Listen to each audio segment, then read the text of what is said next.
Welcome back. Many of us here locally, actually across the entire state, are worried about wildfires. It's been very dry already. We didn't get quite as much of a snowpack as we hoped to, and very much worried heading into the summer months about wildfires, and also something else we need to think about are home fires. Skip Bedell, one of our favorite home improvement experts, is joining us today to give us a checklist about what we can do about home safety. In fact, May is Electrical Safety Month, so he has some advice on what to do around our homes to avoid electrical fires and more. Skip, thanks for being here today. How are you? Hey, good morning, Christine. Thanks so much for having me back. So tell us about some of your recommendations when we look around our house and want to make sure that everything, especially on the electric side, is safe. Absolutely. So, a great time to go through that checklist. And of course, the most obvious things, make sure that all your electrical cords and things like that are safe and in good condition, plugged in properly.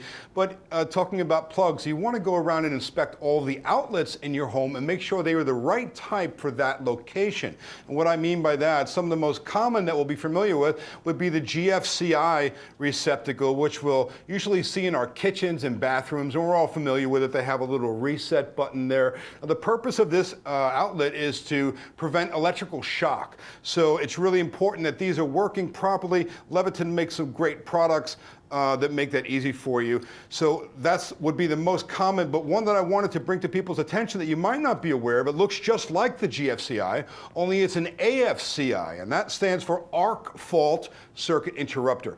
Now, most house fires that happen around the country happen from an arc fault or a damaged wire, and we can look at about 30,000 fires a year happening from arc faults, and about 50% of those could be prevented by using something like this Leviton Arc Fault Circuit Interrupter. So when we're moving furniture around the house, we can pinch a wire to the lamp, or perhaps even when you're hanging a picture on the wall, you put a nail in the wall, you could easily hit a wire back behind it that you didn't know was there. As soon as you damage that wire and it releases the electrical current out, it can create a high intensity spark, which can set afire the building materials like framing of wood and insulation and that. So important to have arc faults, and these are going to be required in your living areas, common areas, bedrooms, so make sure you have those and they're operating properly.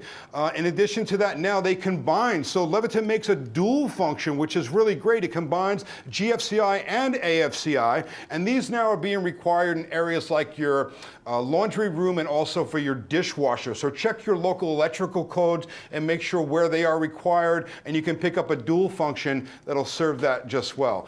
I have some others here as well that are some of my favorites, Christine.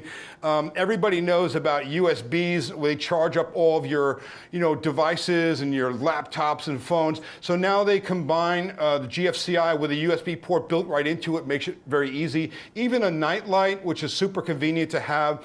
And this is really important now coming into the barbecue season. We're outside. People are using electrical devices on the outside in wet locations. You want to make sure you have that GFCI, but Leviton also makes a weather-resistant one. So especially areas like Park City, you guys get a ton of snow. These are designed to hold up to the elements and the weather, and it's a really, that's the perfect receptacle for you to have outdoors on your patio or deck.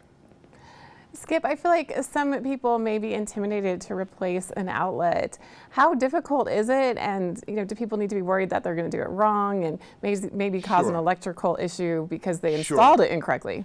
Of course. Well, most importantly, you want to make sure that you want to avoid electrical shocks. So obviously turn off all your breakers before you start and kill the power to that receptacle. You can easily watch a million YouTube videos out there on how to very easily switch out a receptacle safely with nothing more than a pair of pliers and a screwdriver. However, if you don't feel safe doing that, then I always suggest that people call their licensed electrician. It's something that's inexpensive to have changed out, and you can easily find these, at your hardware store anywhere where they sell electrical supplies. So it is an easy project to do, but again, if you don't feel comfortable doing it, call the electrician and they'll get it done for you very quickly.